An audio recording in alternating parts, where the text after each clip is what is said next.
a tua lei dentro do nosso coração. Pecamos em nossos pensamentos, pecamos com os nossos olhos, pecamos em não fazer o bem, pecamos por aquilo que fazemos e deixamos de fazer. Reconhecemos que o nosso arbítrio não é livre. E tua palavra nos alerta que em pecado nos concebeu nossa mãe e que em nossa natureza somos duros de coração. Refletindo assim, por vezes, a indiferença para com aqueles a quem deveríamos demonstrar compaixão, fechando os nossos olhos às necessidades físicas e espirituais do que estão em nossa volta.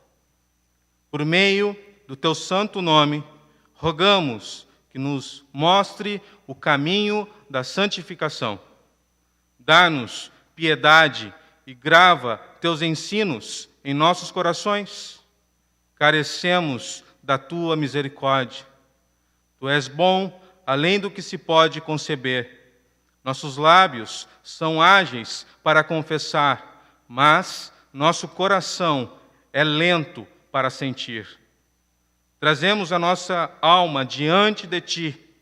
A quebre, fira, dobre, modele. Desmascara para nós as deformidades do pecado, para que possamos odiá-lo, aborrecê-lo e fugir dele. Nossas faculdades têm sido instrumento de revolta contra ti, quando diante da pregação do Evangelho é nítido a pureza e a beleza da tua lei. A felicidade daqueles em cujos corações a Escritura reina, a tranquila dignidade no proceder a quem responde com fé e se desaparece diante da graça irresistível. Que hoje nós possamos ver mais claramente o brilho e a glória da cruz salvadora. Subjuga as nossas corrupções e nos conceda graça para viver acima delas. Agradecemos a ti por tua sabedoria e teu amor, por todos os atos de disciplina a que estamos sujeitos, pois nenhuma reprovação é tão difícil quanto estar sob o senso do pecado. Por meio da fé em Cristo Jesus, nos apropriamos da graça disponível a nós. Cremos, Senhor, que se confessarmos os nossos pecados, tu és fiel e justo para perdoar-nos e nos purificar de toda injustiça.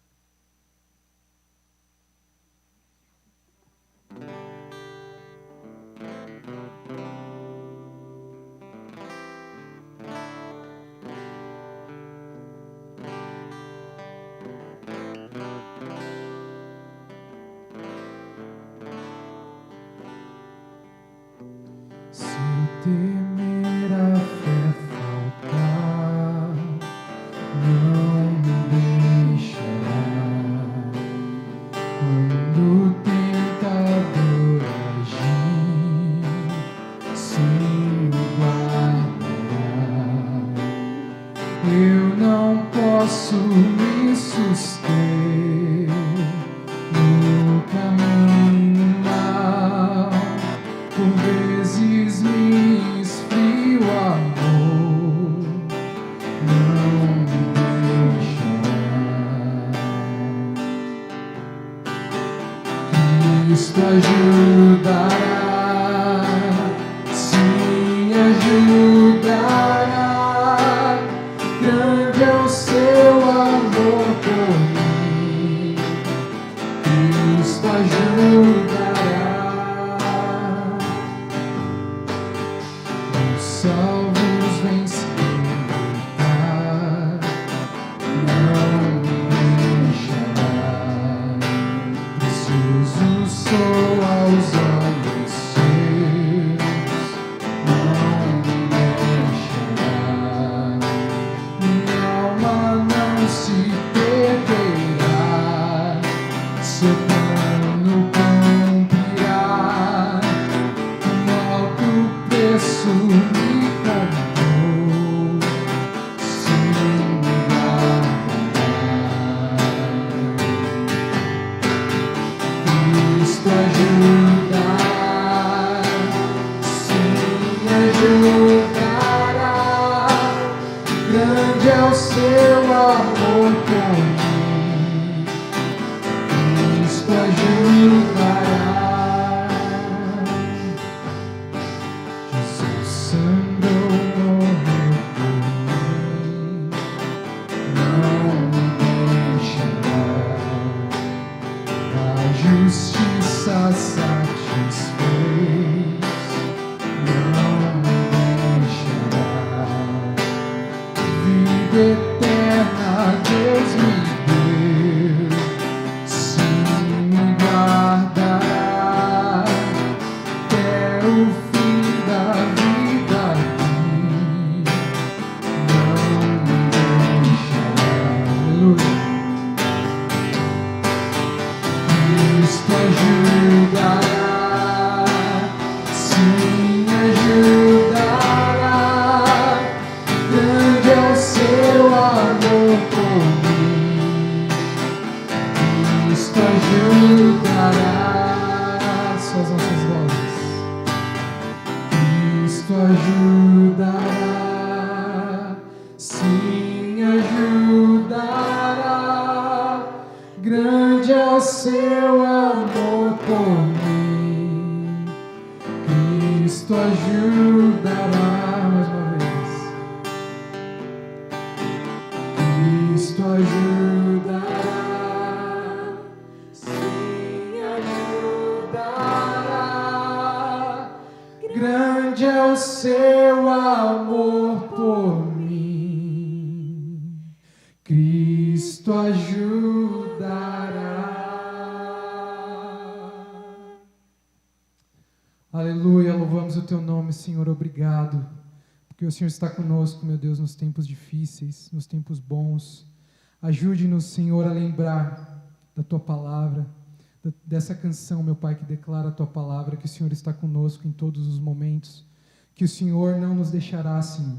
O Senhor nunca nos deixará, estaremos contigo na eternidade em breve, meu Pai. Obrigado, Senhor.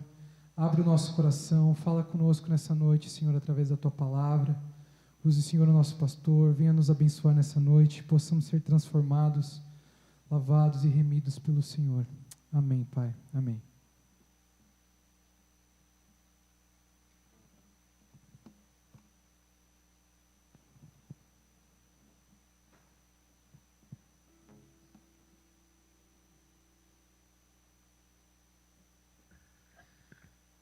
Amém, glória a Deus. Tome seu assento, por favor.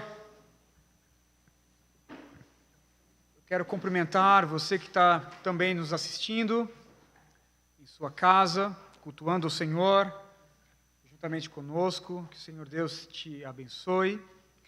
Irmãos, aos nossos visitantes, sejam todos muito, muito bem-vindos à Igreja Presbiteriana, Vila da Graça. Meu nome é Tiago Souza, pela graça do Senhor, eu tenho pastoreado essa igreja. Seja muito bem-vindo, em nome de Jesus. Amém?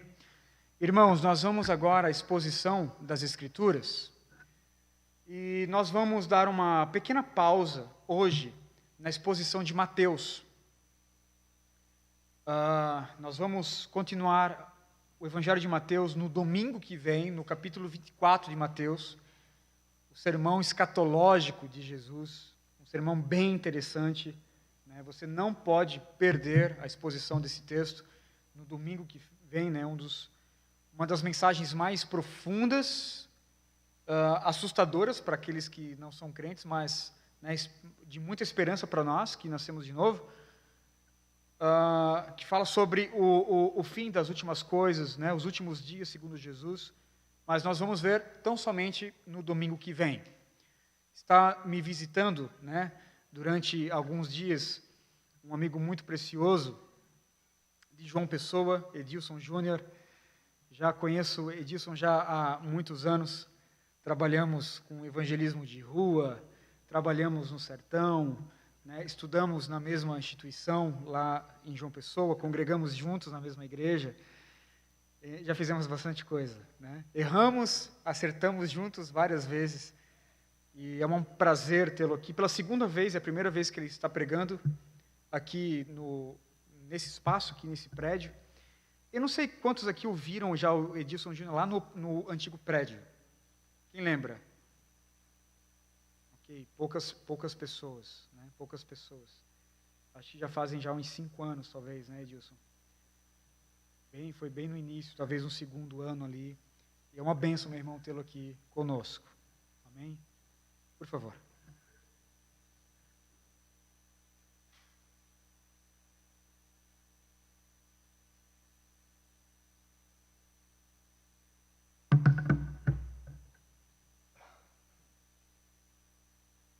Irmãos, boa noite, graças e paz, tudo bem com vocês? Nossa, a igreja está cheia, eu estava sentado aqui na frente e não tinha visto.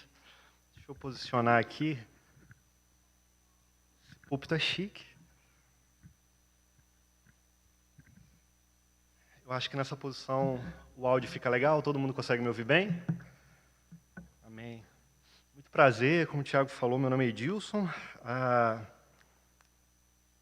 Conheci Tiago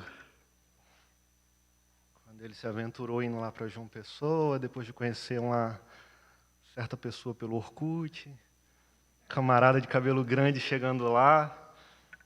Eu olhei, já era amigo de Anuska, da família toda, e de repente eu vi a foto daquele camarada bem magrinho. Eu sou magro, ele era mais magro que eu, chupado, assim, com cabelão. Eu falei, Anuska, quem é esse cara, Anuska? Pelo amor de Deus.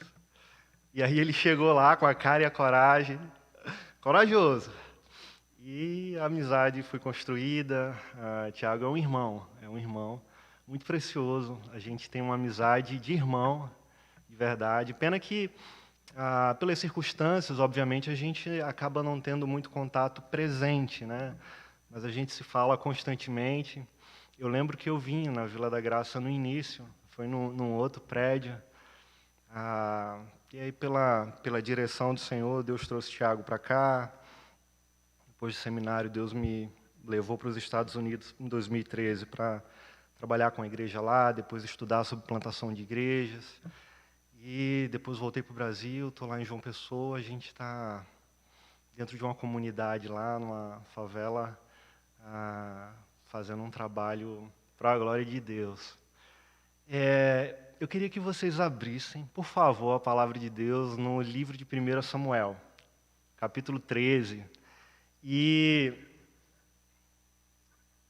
geralmente, quando olhamos para 1 Samuel, nós lembramos do rei Davi, ou Davi, pastor de ovelhas, né? 1 e 2 Samuel, mas hoje nós não vamos falar sobre ele. Hoje nós vamos conversar um pouco sobre Saul. Mas para introduzir essa mensagem, eu quero contar para vocês uma história bem interessante. Um diácono, irmãos, um parêntese, antes que eu esqueça. A nossa igreja, João Pessoa, IPBE, manda um abraço para vocês, os irmãos, pastor Renan em especial.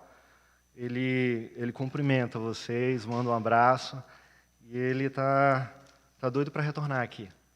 Então, que Deus traga ele de volta em breve. Amém? Então, voltando. Um diácono lá da nossa igreja, ele, algum tempo atrás, ele contou essa história para mim. Ele era síndico do prédio onde ele morava. E o vizinho do prédio procurou ele como síndico e falou, olha, tem alguém do seu prédio que está jogando ovos no meu quintal. Ele falou, meu irmão, não se preocupe, eu vou resolver esse problema. Só me diga quem é que eu vou resolver esse problema. Ele falou, olha, quem está jogando eu não sei, mas os ovos estão vindo daquele apartamento ali do 2º andar. E apontou. Aí o síndico olhou. Ei, irmão, você tem certeza que é aquele apartamento ali? Ele falou, tenho. Era o apartamento dele, irmãos. Aí ele falou, então aguarde um pouquinho. Era o filho dele, de 6 anos, que estava jogando ovos no quintal do vizinho. Ele foi lá, pegou o filho dele, conversou com ele, por que você está jogando ovos no quintal do vizinho? Agora você vai comigo lá. E aí criança, né? Não, eu não vou. Começou a chorar. Ele falou, você vai comigo lá para pedir perdão para ele. O que você fez é errado. E aí tem uma lição. Aquela criança precisava ser disciplinada, irmãos. E aqui, nesse capítulo, nós vamos navegar um pouco sobre a disciplina do Senhor. E para iniciar, eu quero ler só uma porção, a parte A do versículo 13, do capítulo 13. 1 Samuel, capítulo 13, versículo 13.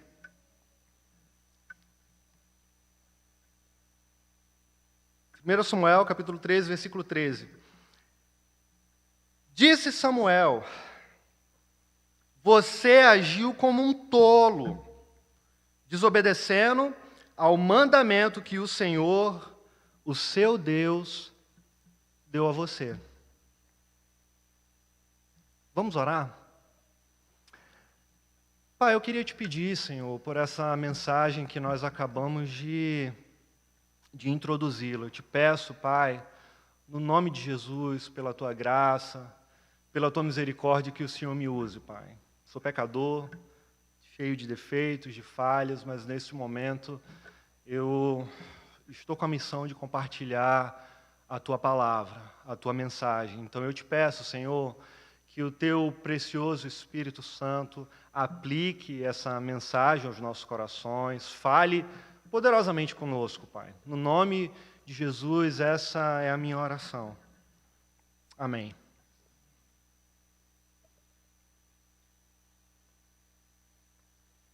Irmãos, nós estamos aqui olhando para o início do reinado de Saul.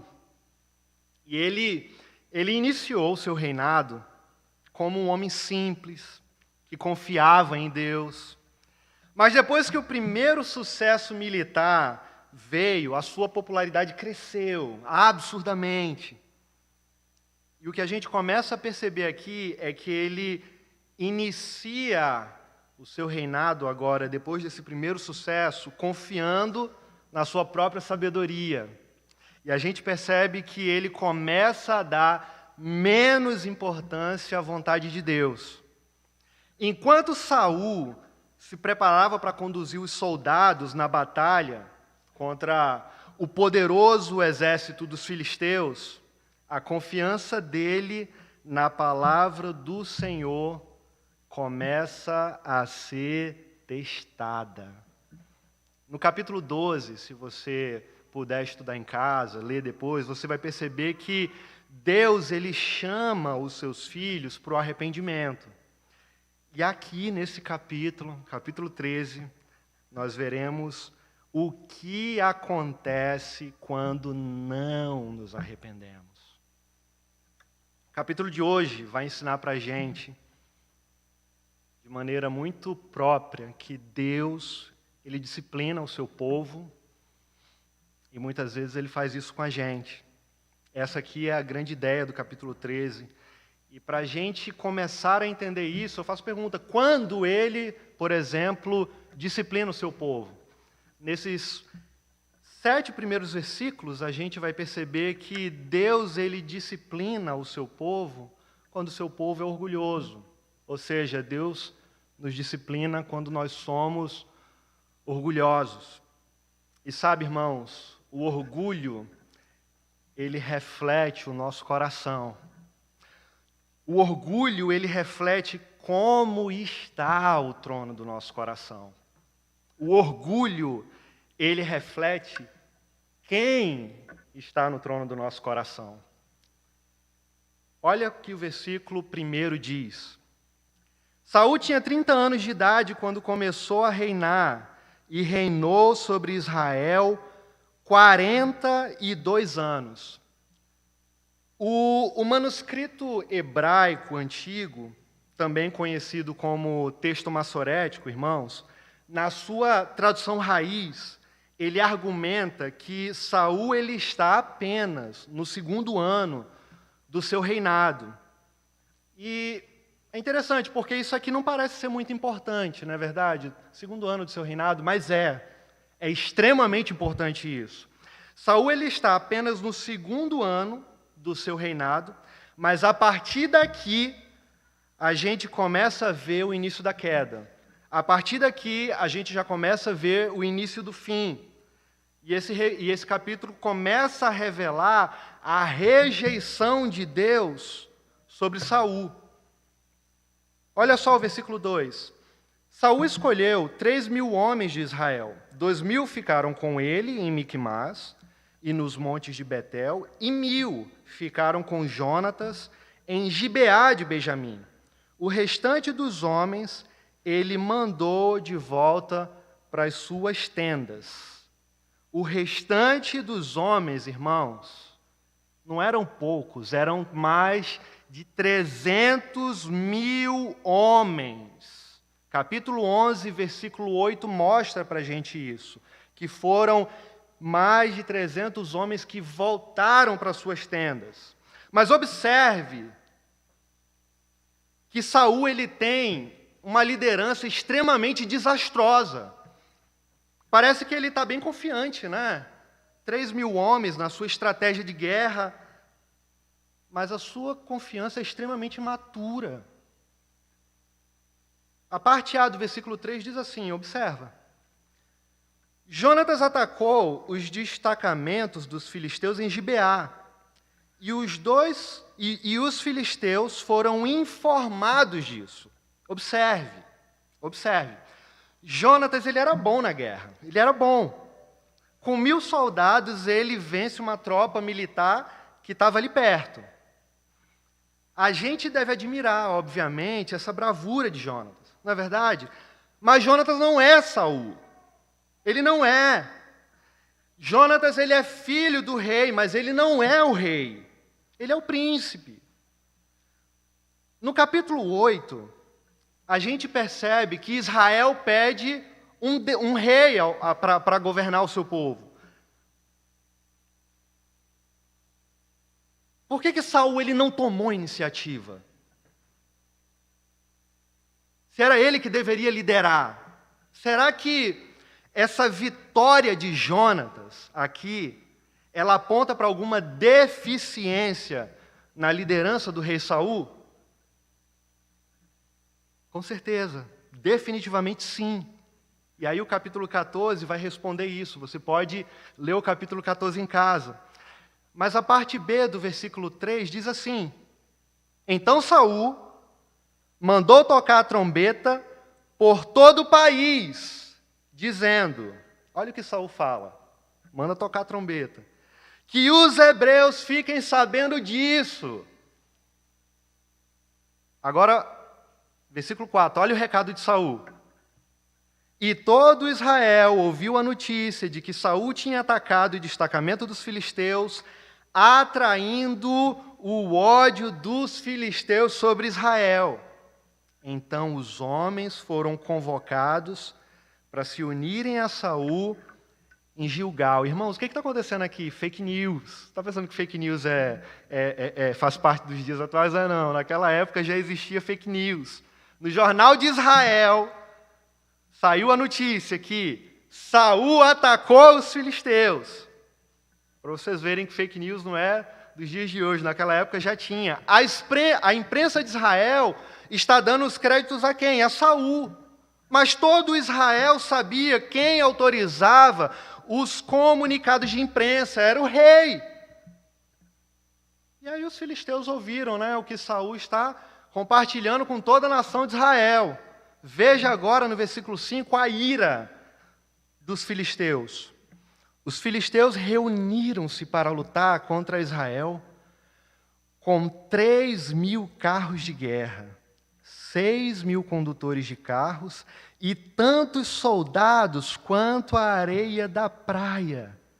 Eles foram a Micmás, a leste de Bet-Aven, e lá acamparam. Irmãos, o manuscrito antigo, massorético, vai trazer uma clareza maior. Na verdade, ele está falando de 30.000 carros de guerra.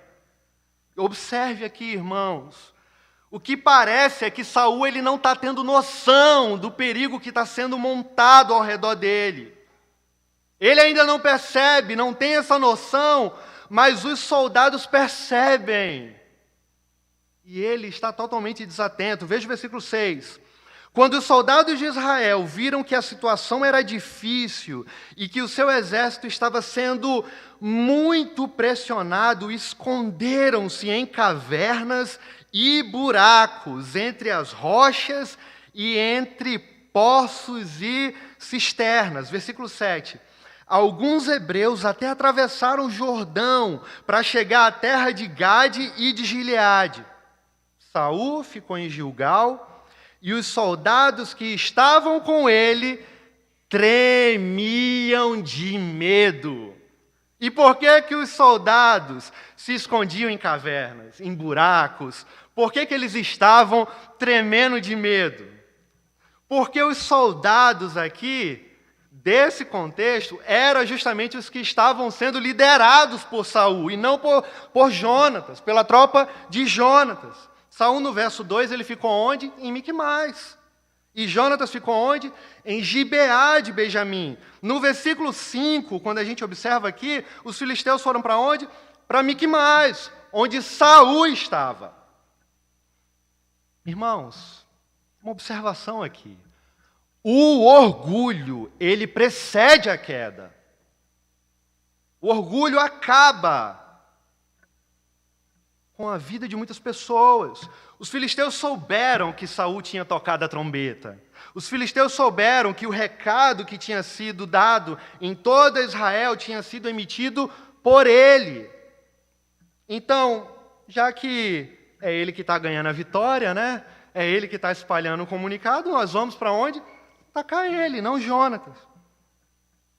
O medo de Saul aqui é tanto. Perdão, o medo aqui dos soldados é tanto que eles nem querem ficar com Saul. É por isso que vão para a caverna, tentam fugir. Prova disso, parte 7 do versículo A. Diz que alguns hebreus até atravessaram o Jordão para chegar à terra de Gade e de Gileade. Sabe, irmãos, o que a gente observa aqui é um pecado generalizado. Por que eu estou falando isso? Porque o povo estava vivendo o reflexo das suas escolhas. Nós precisamos ter muito cuidado nas escolhas que nós tomamos, que temos, porque elas geram consequências imprescindíveis. Eles estavam vivendo o reflexo do pecado. O orgulho deles foi tão grande quanto o orgulho de Saul. O orgulho da nação de Israel foi muito grande, também quanto o de Saul. Na verdade, Saul é um reflexo do orgulho que estava no coração do povo de Israel naquela época. Os israelitas, eles rejeitaram o governo de Deus, vocês sabem da história, e pediram um rei que os governasse. E aí, irmãos, nós percebemos, nós sabemos a história. Deus, ele faz o quê? Ele estabelece um rei que o povo desejava, segundo a sua própria escolha, um rei que expressasse essa vontade do povo, embora não fosse a vontade primária de Deus, ele permite que o povo receba aquilo que eles estão pedindo. Deus permitiu Saul. Por quê? Essa é uma boa pergunta. Que o Senhor permitiu Saul. Irmãos, Deus tem os seus meios de corrigir e ensinar o seu povo. Às vezes, Deus nos permite passar por algumas situações para nos disciplinar, nos ensinar e aprendermos.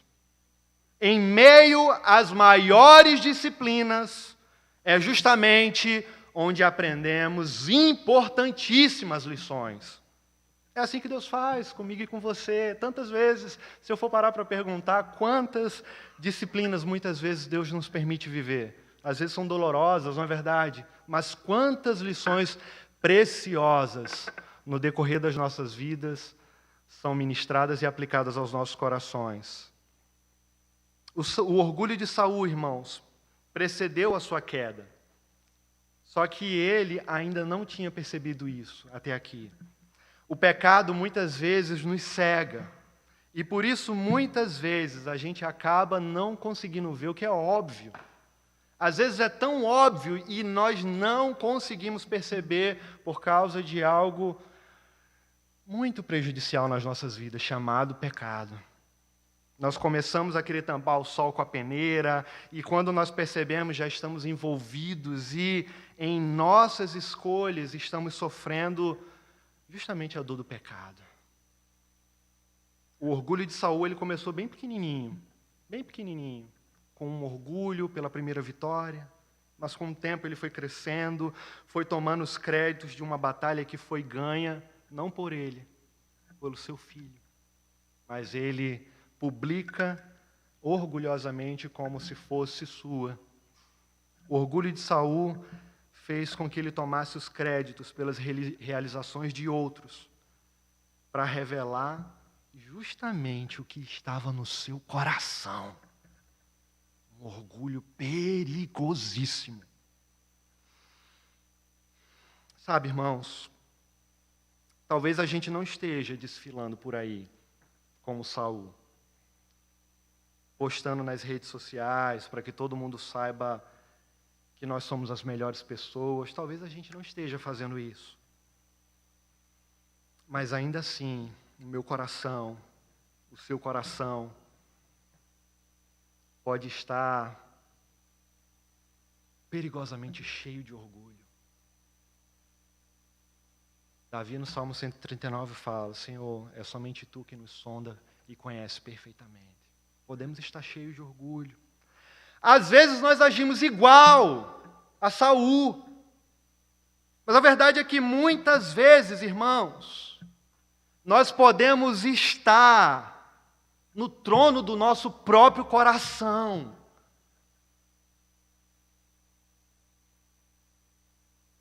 Vocês lembram da história lá no Evangelho de Marcos? Está Jesus e aí Tiago e João, e aí os dois querem sentar lá na eternidade com o Senhor, um à direita e outro à esquerda. Olha só o que os camaradas pedem.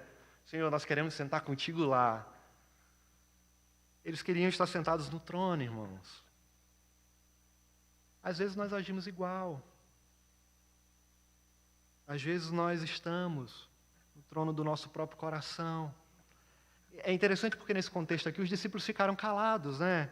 Nenhum discípulo falou nada, mas isso não significa que os discípulos e nós não tenhamos orgulhos nos nossos corações. Às vezes o nosso silêncio não resplandece o que de fato está dentro dos nossos corações. Eu acho muito difícil a gente, por exemplo, ir para a guerra, isso seria muito raro, principalmente no nosso contexto. Mas, seja para Saul, irmãos, seja para mim, seja para você, a advertência, ela é a mesma, não muda. O orgulho sempre precederá a queda. Para Saul, para mim, para você, seja para quem for. O exército filisteu está vindo, multidão numerosa, quanto os grãos de areia da praia. Saul está começando a perceber a disciplina do Senhor. O caldo, como diz lá no Nordeste, está começando a engrossar. Os olhos estão começando a abrir, ele está começando a perceber o perigo.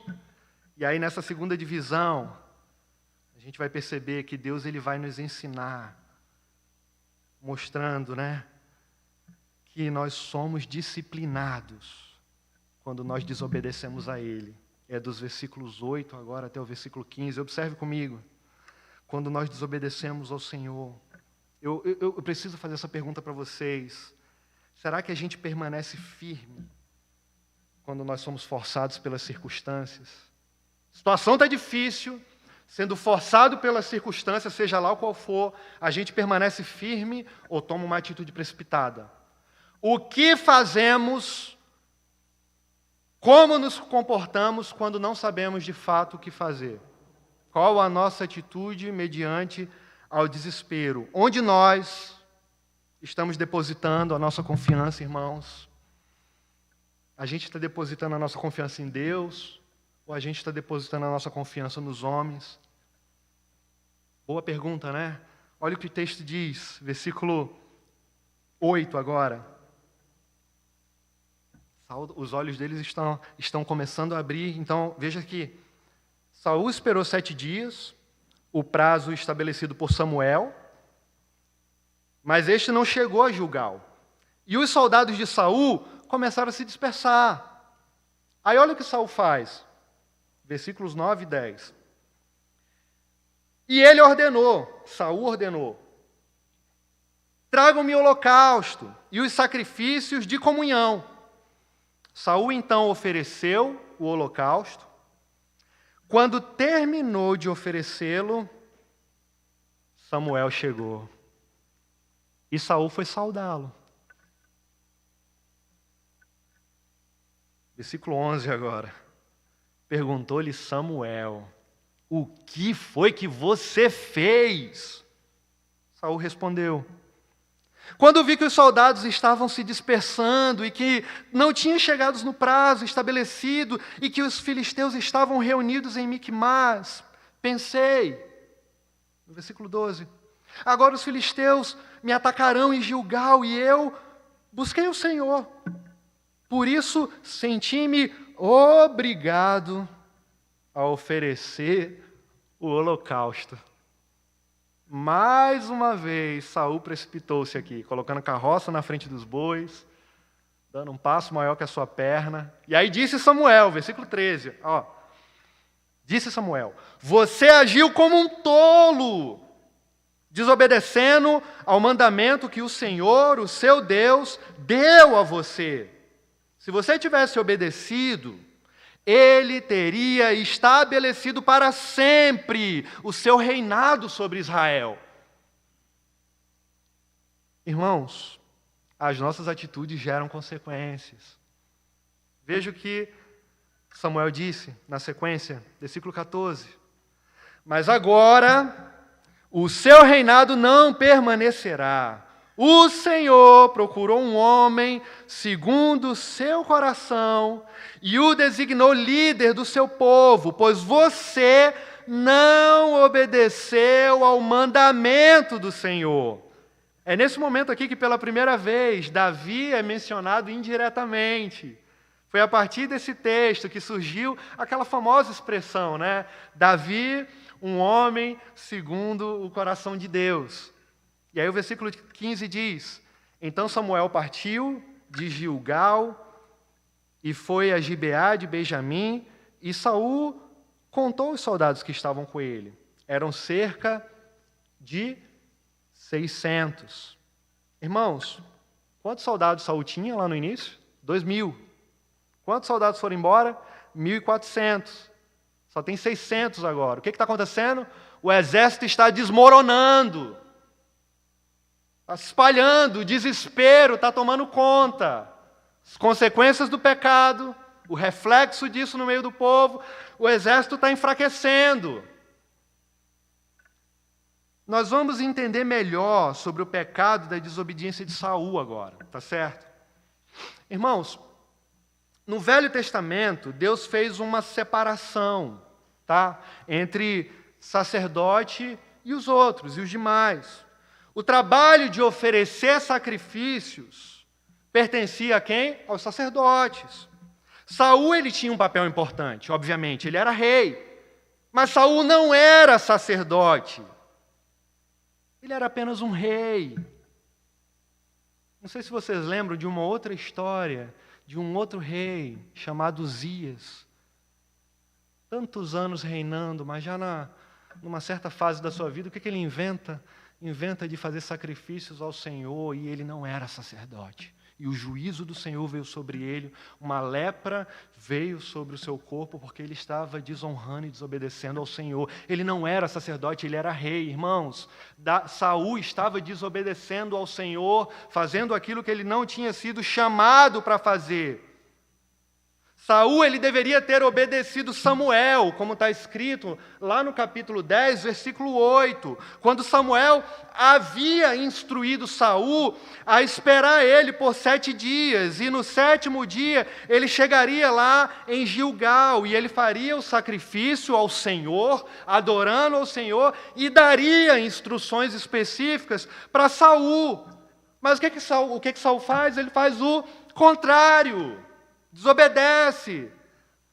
Ele mesmo, aqui no versículo 12, está oferecendo sacrifícios ao Senhor. Samuel disse que ele chegaria no 7º dia. Não importa se era de tarde ou de noite, ele chegaria no 7º dia. Saul, ele não espera, irmãos. Muitas vezes nós somos parecidos, nós somos impacientes com esclarecimentos óbvios. Às vezes a gente quer com todas as informações detalhadas, porque nós queremos saber de todas as coisas para que nós possamos ter o controle de toda a circunstância, porque nós não queremos errar, não queremos fazer, sei lá, a gente quer ter o controle da situação. Só que na história de Deus e no controle de Deus não funciona assim. Nós precisamos aprender a depender e confiar nele. O Senhor nos dá uma palavra, e muitas vezes Ele não vai dizer com detalhes. A gente precisa confiar, esperar. Mateus 4, versículos do 35 ao 41, por exemplo, quando Jesus está acalmando aquela tempestade, Jesus ele fala, nós vamos para o outro lado, e aí ele vai descansar, os discípulos ficam desesperados, e aí acordam Jesus com 7 pedras na mão, tu não te importas que morramos? Irmãos, eles esqueceram a palavra de Jesus. Jesus disse o quê? Nós vamos para o outro lado. Ele não prometeu uma travessia tranquila, mas ele prometeu que chegariam do outro lado do lago da Galileia. Nós precisamos aprender a confiar na palavra do Senhor, por mais que muitas vezes a gente não saiba as entrelinhas do que pode vir a acontecer, mas nós precisamos acreditar e confiar na sua promessa que foi revelada. E aqui ele mesmo ofereceu sacrifício. Olha só como estava o coração de Saul. A gente percebe aqui no final do versículo 10 que Saul, observe o coração dele, ele está agindo com hipocrisia, irmãos. Ele cumprimenta Samuel cordialmente, olha só. E o que ele está esperando? Ele está esperando que Samuel o abençoasse. Olha só. E aí a gente percebe aqui no versículo 11 que Saul ele culpa os outros, mas não culpa ele mesmo. Ele culpou Samuel, olha só, ele culpou Samuel porque Samuel demorou e também culpou os soldados que estavam abandonando ele. Olha o que Saul está demonstrando para nós. Saul diz assim, quando vi que os soldados estavam se dispersando e que não tinha chegado no prazo, irmãos, Samuel chegou no prazo. 7º dia, 7º dia e ponto final. A expressão aqui, quando vi, demonstra que Saul estava andando por sinais e não por fé. Precisamos aprender a ter fé no Senhor e na sua palavra, na sua direção. E aí a gente percebe também no versículo 12, na parte B, que Saul foi obrigado, ele diz, que foi obrigado a oferecer sacrifício. Parte B do versículo 12. Irmãos, se ele foi obrigado, por que ele não se sentiu obrigado a chamar os outros oficiais e juntos clamarem a Deus em oração para que os ajudassem? Não é verdade? Se ele se sentiu obrigado, por que ele não foi obrigado a fazer, não se sentiu obrigado a fazer isso? Irmãos, Saul estava fazendo de Deus aqui um amuleto para que ele pudesse ter êxito naquela guerra. Era isso, ele estava usando Deus. Será que isso acontece muito hoje em dia em inúmeras igrejas? Infelizmente, sim. Tantas igrejas aí oferecendo Jesus como um produto para aquelas pessoas. mostrando que Jesus pode dar, mas esquecendo de pregar quem Ele é, o autor e consumador da nossa fé, que nos convence do pecado, que quebranta os nossos corações, que transforma as nossas vidas, que nos salva, que revela para nós que nós teremos aflições, passaremos por dificuldade, mas Ele permanece conosco até o fim dos tempos. Nós não estamos só. As igrejas não estão fazendo isso, muitas, né? Obviamente. Mas louvado seja o nome do Senhor pelas igrejas que são fiéis e pregam a sua palavra. Saul estava fazendo aqui de Deus um amuleto. Muitas igrejas, infelizmente, acabam fazendo isso com o nosso Senhor. Ele não queria obedecer a Deus, ele só queria usar Deus. A atitude de Saul aqui foi diferente, totalmente diferente de Samuel, lá no capítulo 7. Quando a gente olha para Samuel no capítulo 7, a gente percebe que Samuel ele não tinha um exército, era uma outra guerra, ele não tinha armas, mas ele estava o quê? Oferecendo sacrifícios ao Senhor. Ele estava adorando ao Senhor. E a guerra cantando. O que Samuel faz? Ele não para de adorar o Senhor. Ele não para de adorar o Senhor. E ele está totalmente aos pés do Senhor, dependendo dEle. E nesse ato de obediência, Deus faz o quê, irmãos? Estrondos no céu. E ele começou a atemorizar os filisteus e Deus cuidou daquela guerra. Samuel, ele só obedeceu e continuou o sacrifício. E o que é isso? Isso é dependência de Deus. É confiar no Senhor. Samuel, forçado pelas circunstâncias, ele confiou no Senhor. E Saul, aqui, forçado pelas circunstâncias, ele desobedece ao Senhor.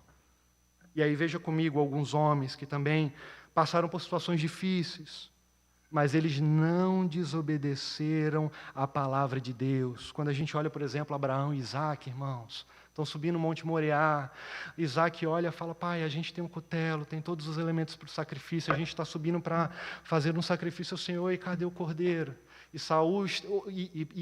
Abraão, ele está subindo o Monte Moriá, porque Deus já tinha falado para ele, pedindo Isaac como sacrifício, um filho que ele recebeu na velhice, o filho da promessa, e para muitos poderia ser interpretado dessa forma. Como é que pode agora? Deus promete um filho, depois de muitos anos dá esse filho, cumpre a sua promessa e agora está querendo matar essa promessa. Muitas pessoas podem falar, isso é loucura, mas loucura maior é ver a dependência desse homem em Deus, que mesmo sabendo que o Senhor tinha dado, o Senhor também podia tirar. Enquanto ele está subindo o Monte Moriá para sacrificar o seu filho lá em cima, ele ouve a pergunta de Isaac e fala, meu filho, Deus providenciará para si o cordeiro. Mas quando chega lá no Monte Moriá, o que ele faz? Ele coloca Isaac para ser sacrificado. E na total dependência do Senhor, ele vai até o fim, obedecendo a palavra do Senhor e a direção que o Senhor tinha dado. E nós sabemos o que acontece. Na obediência de Abraão, o Senhor o impede de sacrificar o seu filho e testifica a sua fé. E nós sabemos o restante da história. Nós precisamos temer ao Senhor, sermos obedientes a Ele, independente de qual sejam, irmãos, de qual seja as circunstâncias. A vida é difícil, lutas são inúmeras, dificuldades diversas nós passamos. Muitas vezes a gente não entende nada, está no olho do furacão, inúmeros problemas, mas, irmãos, em meio aos problemas é onde nós aprendemos as maiores lições. E é isso que Deus tem feito nas nossas vidas. Ele não prometeu uma vida próspera, que teríamos de tudo nessa terra, mas Ele nos prometeu algo muito melhor do que essa terra que nos aguarda para sempre, na eternidade, a Sua presença, a Sua glória, uma alegria sem fim, dores desaparecerão, a glória do Senhor será presente na nossa vida de uma forma que nunca experimentamos aqui, ainda, porque não teremos mais pecado, teremos um corpo perfeito, glorificado nele, e assim estaremos com ele felizes para sempre na eternidade. Ele nos prometeu uma vida muito melhor. Nós não estamos ainda, irmãos, em casa, estamos a caminho dela. E aqui o Senhor nos permite desfrutar da sua presença, termos prazer nele, caminharmos, sermos discipulados através do ensino da palavra aqui, por exemplo, nessa igreja, caminharmos com o Senhor e aprendermos dia após dia, porque somos pecadores que precisamos melhorar e que em meio às adversidades da vida, Ele permanecerá conosco, nos ensinando e corrigindo as áreas dos nossos corações que precisam ser cuidadas, tratadas e restauradas.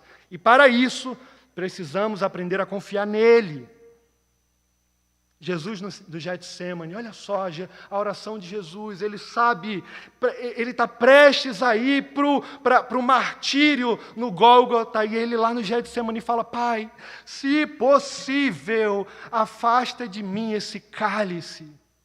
Ele sabe o que está prestes a vir ao seu encontro, coroa de espinho. Irmão, só de pensar isso dói.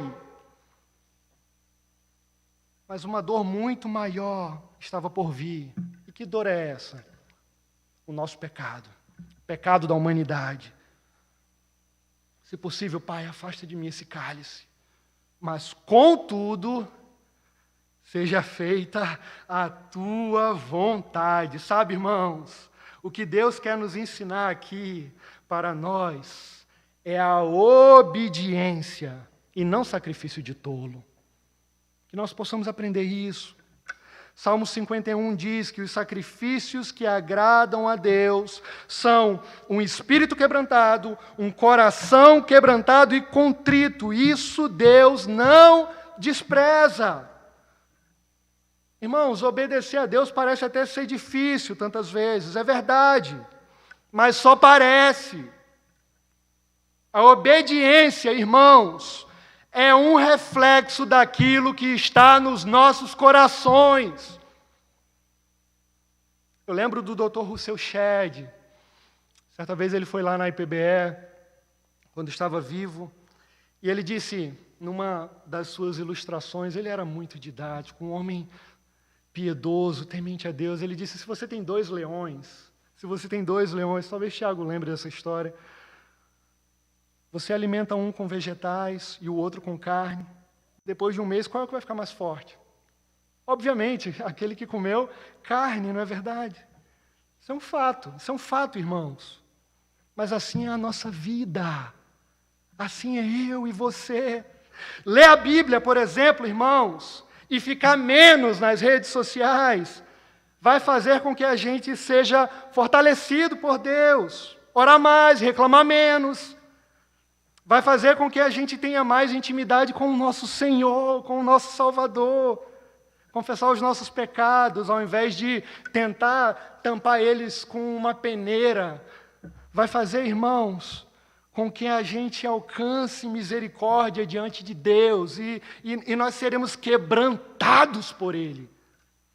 Da mesma forma que a carne que alimenta o leão, nessa ilustração aqui, deixa ele forte. O Senhor nos fortalece através da sua palavra. Vamos meditar nela mais, ter uma vida devocional ativa, diariamente. Diariamente. Jesus disse, que nós teríamos provações, lutas, mas também Ele disse que estaria conosco, o quê? Todos os dias, não é verdade? Até o fim dos tempos. Com a falha de Saul, irmãos, nessa segunda divisão, nós descobrimos que Deus não estava apenas buscando obediência a Ele. A gente observa aqui que Deus ele estava buscando um homem que o agradasse antes de qualquer coisa. Antes de qualquer coisa, antes de tudo. Era isso que Deus estava procurando. Não é diferente nos nossos dias, irmãos. Deus ele está buscando aqui na Vila da Graça, na IPBE, em todos os outros locais onde os santos se reúnem, verdadeiros adoradores que adorem o Pai em espírito e em verdade. E aí, por fim, nessa última parte, a gente vai ver que Deus ele disciplina o seu povo quando eles confiam em homens. Em homens. Dos versículos agora, chegando nessa reta final, dos versículos 16 até o 23. Aqui o escritor do texto, irmãos, ele faz agora um contraste, tá certo?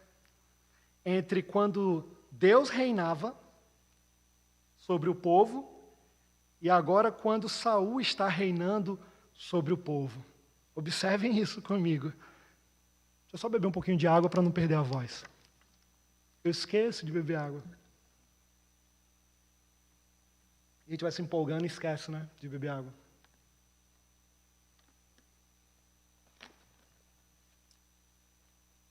Observa comigo aqui o versículo 16.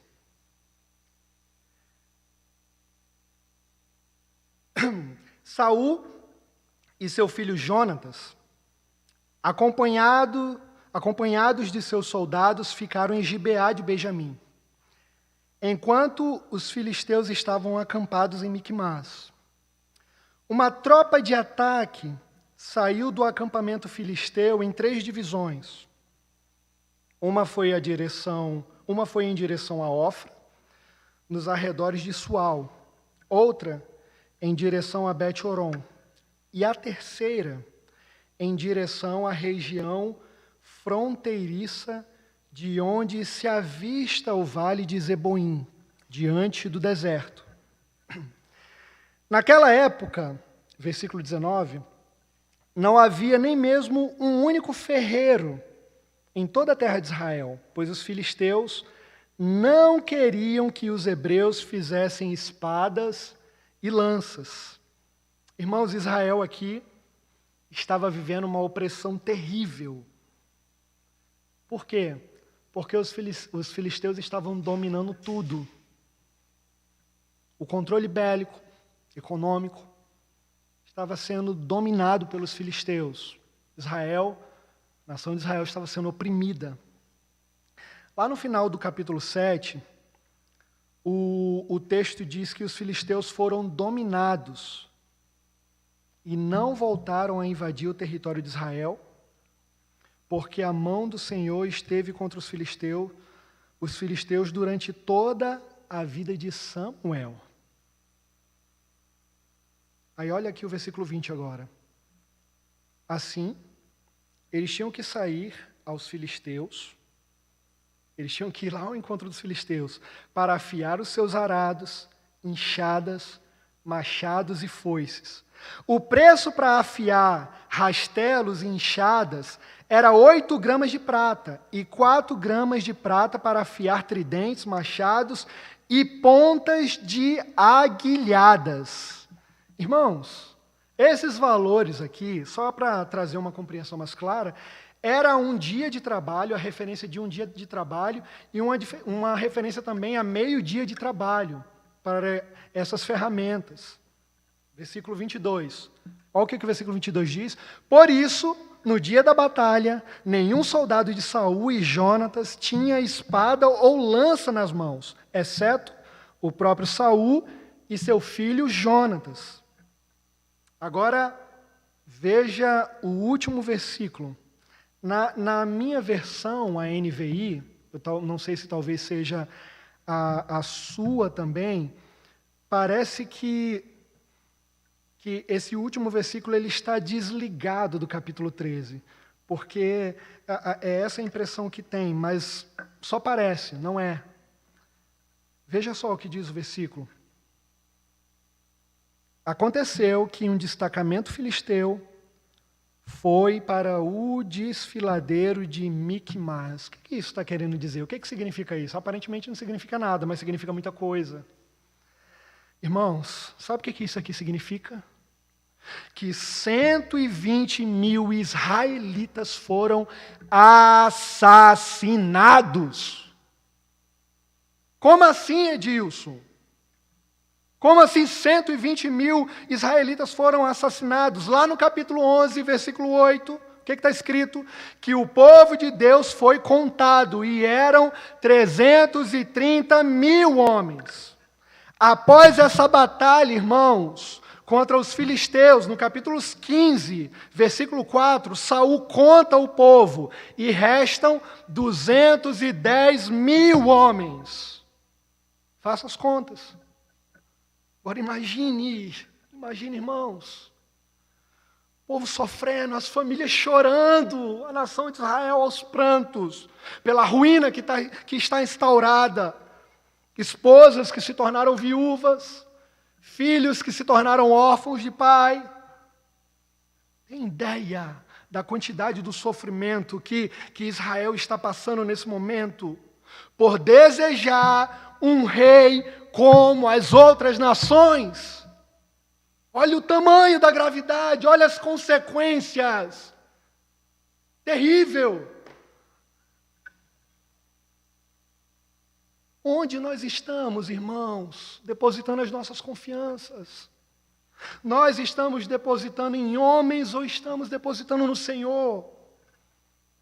O povo pediu um rei como as outras nações e agora eles estão o quê? Vendo as consequências do pecado, das suas escolhas erradas por não confiar em Deus.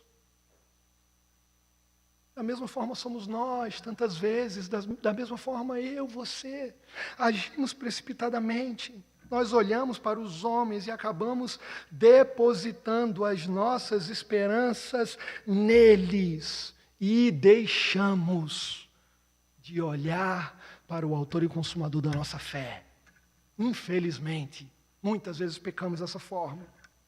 O profeta Jeremias falou, assim diz o Senhor, Jeremias 17, versículos 5 ao 7, assim diz o Senhor, maldito o homem que confia nos homens, que faz da humanidade mortal a sua força, mas cujo coração se afasta do Senhor.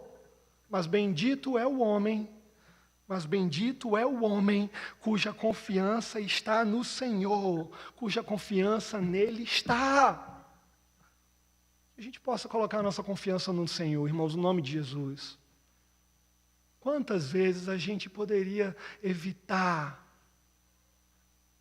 problemas nas nossas vidas por atitudes inconsequentes que nós temos, porque deixamos de confiar no Senhor em coisas tão simples. O Senhor, Ele nos trata e nos permite viver coisas diversas em todas as áreas das nossas vidas. E às vezes nós valorizamos circunstâncias maiores e desapercebidamente esquecemos de detalhes que achamos ser aparentemente simples, achamos que não tem tanta importância. E muitas vezes Deus, em pequenas coisas, está querendo trabalhar nos nossos corações, e são nessas pequenas coisas que muitas vezes estamos errando, falhando, e essas pequenas coisas se transformam futuramente em uma bola de neve gigantesca, e quando olhamos para trás, meu Deus, o que eu estou fazendo da minha vida? Porque não deixamos de dar atenção às pequenas coisas que precisam ser tratadas, e quando nós olhamos, o problema está muito maior, e aí nós procuramos o pastor no gabinete, nós procuramos pessoas porque necessitamos de ajuda, e o Senhor constantemente está querendo abrir os nossos olhos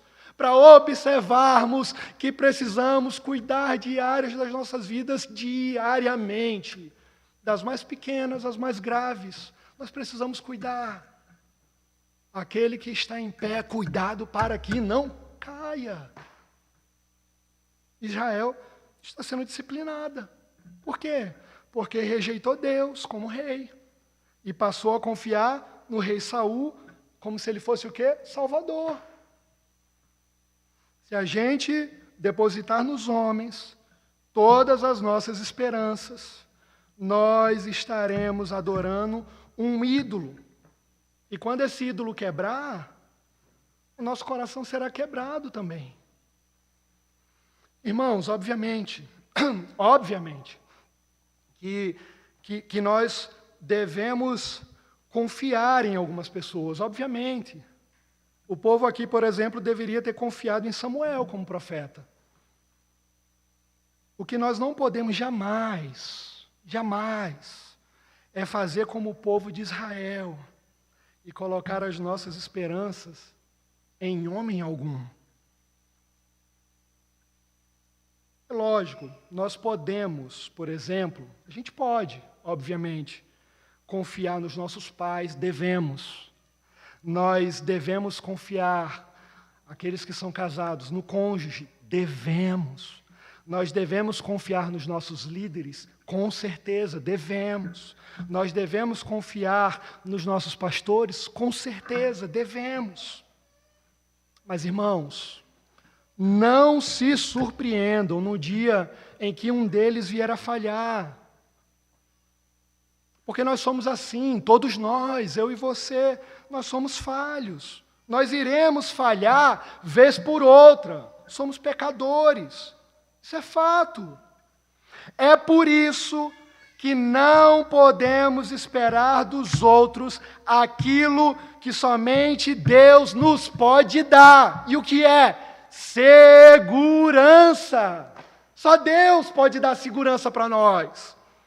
A nossa expectativa não pode estar em um namorado, em uma namorada, não pode estar no marido ou na esposa, nos políticos que a gente elege, não pode. Como eu já disse antes, Davi, ele aparece nesse texto, né? Lembra lá no início da conversa, da mensagem? Ele aparece no início do texto pela primeira vez. Ele foi mencionado o quê?